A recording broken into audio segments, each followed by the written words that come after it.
ঠিক কিনা? একটা খ্রিস্টান নেপোলিয়ন বলেছে, ভালো একটা সন্তান যদি চাও, ভালো একটা মায়ের দরকার, ভালো একটা বাপের দরকার না, মায়ের দরকার। তাহলে পর্দানিশী নারীর পেট থেকেই তো আমাদের জন্ম নেওয়া লাগবে। কথা ঠিক কিনা? এর সবাই বলবেন, আমি যে বলবো পর্দানিশী নারী যারা, আপনার বলবেন বিশ্ব সুন্দরী তারা, পর্দানিশী নারী যারা। আর যে বলবো বেপর্দা নারী যারা, আপনারা বলবেন বিশ্ব বেহায়া তারা, বেপর্দা নারী যারা। আর একটা সহজ ভাষা, সেটা হলো বেপর্দা নারী যারা শিলা কলা। শিলা কলা বোঝেন? একই গাছের কলা, এক গামলায় শোঁচাওয়ালা আর এক গামলা শিলা। খরিদ্দার এসে খালি শোঁচাওয়ালারে বলতেছে কত করে কেজি, কত করে হালি। তো কলাওয়ালা বলতেছে ভাই এক গামলার দিকে তাকাও কেন, এই গামলা ফুকুত পড়ে না, একই গাছের কলা। না না, আমি শিলা কলা টাকাতে কিনি না। তো আপনি কি কলা শিলা খান না? শিলাই তো খাই, তো আগে থেকেই শিলা আছে, নিবেন আর খাবেন। খরিদ্দার বলতে তুই আমার পাগল ভাবছিস? যে কলা আগে থেকে শিলা থাকে ওই কলা আমি খাওয়ার আগেও খাসে। কলারা বলতেছে আল্লাহর শপথ কেউ খায়নি। আরে পাগলা, তুই কেমনে বুঝবি? যে কলার শোষা নাই, এই কলার উপরে ধুলা পড়ছে, মাছি পড়ছে, মশা পড়ছে, এই কলা খাওয়ার উপযুক্ত নাই। বেপর্দা নারী যারা, এদেরকে বিবাহের উপযুক্ত থাকে না, কারণ এরা বিয়ের আগে এদের বিয়ে হয়ে যায়। এই জন্য আমি বলবো বেপর্দা নারী যারা, আপনারা বলবেন ব্রয়লার মুরগি তারা। এবার বলবেন বেপর্দা নারী যারা, ব্রয়লার মুরগি তারা। আপনার দেখেন নাই দেশি মুরগি? আপনার বলেন তো দেশি মুরগি আপনি ধরতে পারবেন? দেশি মুরগির কাছে যাবেন, দেশি মুরগি আপনাকে দেখে মারবি দৌড়। আপনি তাকায় দেখেন ওর আজরা পাঁজরা ফৌরা দিয়ে ঢাকা, কিছুই দেখা যায় না। আর ব্রয়লার মুরগি যদি আপনি ধরবার দৌড় মারবি, ওই ওটি খালি ঘুর ঘুর করে ঘুরবি, আপনি তাকায় দেখবেন আজরা পাঁজরা সব লাল। ওমর ফারুক মেয়েটার নিকটে গেলেন, নিকটে গিয়ে শ্রদ্ধার সাথে ডাক দিয়ে বললেন, মা এই নির্জন পথে তুমি একা একা চলতেছো, তোমার সামনেও কোনো মানুষ নাই, পিছনেও কোনো মানুষ নাই, তোমার অন্তরে কি ভয় ডর লাগতেছে না? মেয়েটা হেজাবের ভিতর থেকে বলে, পথিক তুমি কি হযরত ওমরকে চিনো? সুবহানাল্লাহ। মেয়েটা কাকে বলতেছে? হযরত ওমরকে বলতেছেন, পথিক তুমি কি হযরত ওমরকে চিনো? যদি হযরত ওমরকে চিনতা তাহলে এরকম বেসাইদা কথা বলতা না। ওমর ফারুক বললেন, মা আমি কি বেসাইদা কথা বললাম? মেয়েটা বলে, পথিক রে, যেদিন থেকে আল্লাহর কোরআন দিয়ে রাষ্ট্র চলে, সেদিন থেকে পৃথিবীর এক প্রান্ত থেকে আর এক প্রান্তে একটা মহিলা যাবে, ওই মহিলার কলিজায় কেবলমাত্র ভয় থাকবে কার? কোরআন থেকে হেদায়েত নিবার গেলে কেবলমাত্র একমাত্র ভয় থাকতে হবে কার? মেয়েটা বলে, পথিক পৃথিবীর এক প্রান্ত থেকে আর এক প্রান্তে আমি যাব, আমার কলিজায় আল্লাহ ছাড়া কারো ভয় থাকবে না। আমার সঙ্গে যারা পারেন তারা বলবেন, আর না পারলে মনোযোগ দিয়ে শুনবেন। সেদিন ষোড়শী নির্জন পথে যাবে, কোনো জন কটু কথা কবে না। পথে আর প্রান্তর সম্পদের মোহে পড়ে খুন আর হাজানি হবে না। সবাই বলেন যদি মেনে চলি কোরআন আর রাসূলের বিধান। সবাই বলেন যদি মেনে চলি কোরআন আর রাসূলের বিধান, সকলেই শান্তিতে থাকবে।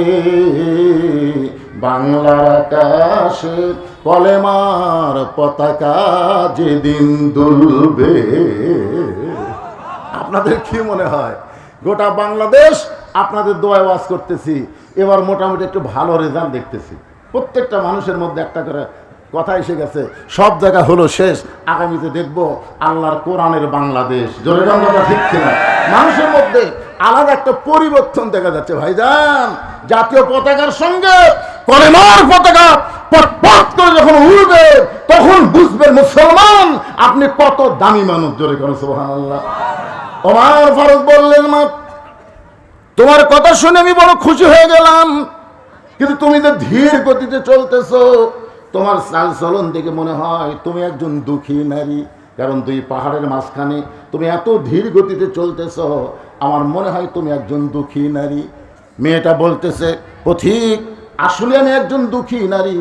আজকে 6 দিন হলে হযরত ওমরকে আমি খুঁজে বেড়াই। আসলে আমি একজন দুঃখী নারী, কিন্তু আজকে 6 দিন হলে, কয়দিন?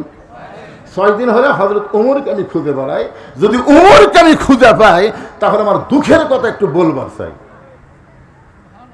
ওমর ফারুক বলতেছে, মা তুমি কি পাগলি নাকি?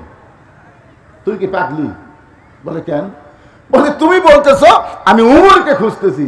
উমর কি উর ছাগল যে দুই পাহাড়ের মাঝখানে তুমি খুঁজে পাবা?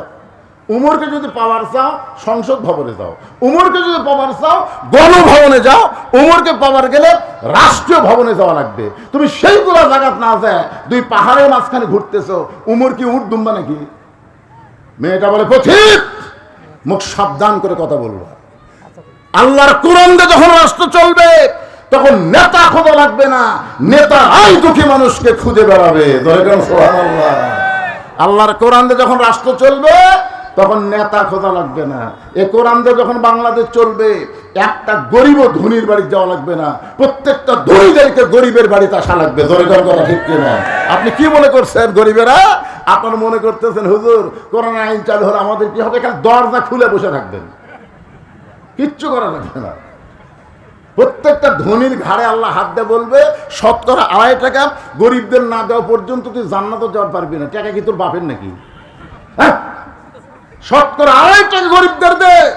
যার 1000 টাকা আছে তার কাছে 25 টাকা দেওয়া কোনো ফ্যাক্টর না, কিন্তু তার 1 লাখ টাকা আছে তার 2,500। একটু চিন্তা হবে কি রে, 2,500? যার 1 কোটি টাকা আছে তাকে 2.5 লাখ টাকা যাকাত দেওয়া লাগবে। 2.5 লাখ। যার 100 কোটি টাকা আছে তাকে 2.5 কোটি টাকা যাকাত দেওয়া লাগবে। ওরে বাবারে, 2.5 কোটি! যার 1000 কোটি টাকা আছে তাকে 25 কোটি টাকা যাকাত দেওয়া লাগবে। আপনারা কি মনে করতেছেন সুদ ভিত্তিক অর্থনীতির দাফন হবে কোরআনের রাষ্ট্র চালু হলে? যাকাত ভিত্তিক অর্থনীতি চালু হবে। জোরে কোন কথা ঠিক? কেমন হবে? একটা দৃষ্টান্ত। এক ব্যাগ টাকা নিয়ে 7 দিন ধরে ঘুরতেছে। গরিবেরা বলতেছে, না ভাই আমরা কষ্ট করে খাবো কিন্তু যাকাতের টাকা নিব না। অনেক গরিব কিন্তু আছে ওই কষ্ট করে খাবে কিন্তু যাকাতের টাকা নিবে না, শুধু যদি জানে যাকাত আর নেবে না।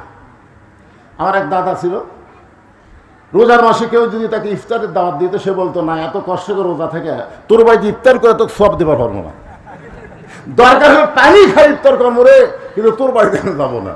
আমি দাদাকে কইলাম, দাদা কারো বাড়িতে ইফতার করলে রোজার সওয়াবের কমতে হয় না, ইফতারের সওয়াবেরও কমতে হয় না, আপনি জানতেন না? ভাই এতদিন যখন খাইনি আর খামোই না, মরা পর্যন্ত কারো বাড়িতে কোনোদিন ইফতার করেনি। কোনো আত্মীয়র বাড়িতে গেলে নিজের পকেটে করে খুরমা খেজুর আর এক পকেটে 1 বয়াম পানি নিয়ে যাইতো, ওই বোতলের পানি আর ওই খেজুর খাই ইফতার করতো। তাও পরের বাড়ির যাও ইফতার নিজের বাড়ির করতো।